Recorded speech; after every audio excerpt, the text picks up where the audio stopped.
morning to all present.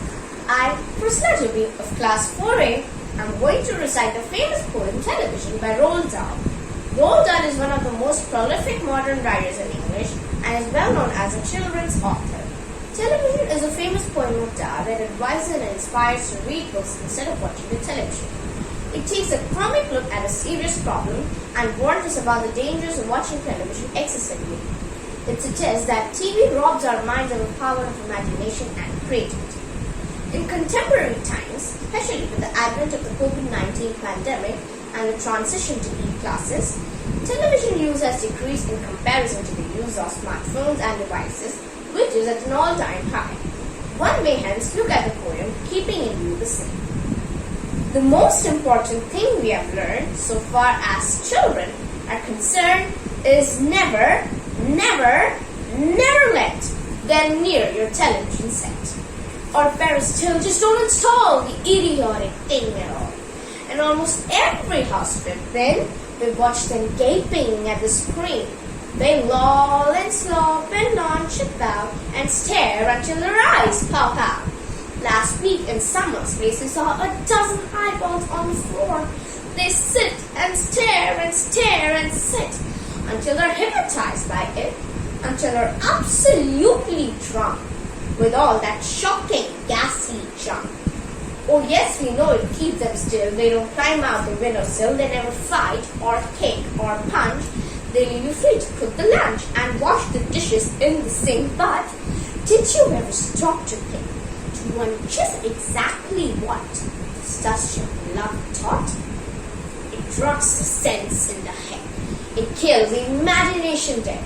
It clogs and clears up the mind. It makes a child so dull and blind he can no longer understand a fantasy, a fairyland. His brain becomes as soft as cheese. His powers of thinking rust and freeze. He cannot think. He only sees. All right, you'll cry.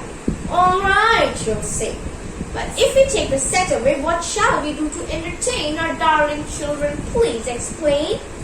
We'll answer this by asking you what use a darling wants to do. How used they keep themselves contented before this monster was invented? Have you forgotten? Don't you know? We'll say it very loud and slow. They used to read. They'd read and read and read and read and then proceed to read some more. Great Scott, gadzooks! One half the lives was reading books. The nursery shelves have books cluttered up the nursery floor, and in the bedroom by the bed, more books are waiting to be read. Such wondrous, fine, fantastic tales of dragons, gypsies, queens, and whales. Oh, books!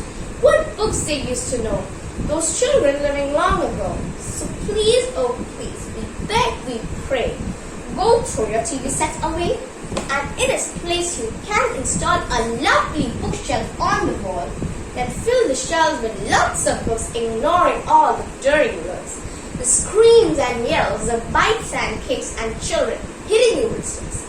Fear not, because we promise you that in about a week or two of having nothing else to do, you'll now begin to feel the need of having something to read. And once they start, oh boy, you'll watch the slowly growing joy that fills their hearts. They'll grow so deep. You'll wonder what they've ever seen in that ridiculous machine, that nauseating, foul, unclean, repulsive television screen. And later, each and every kid will love you more for what you did.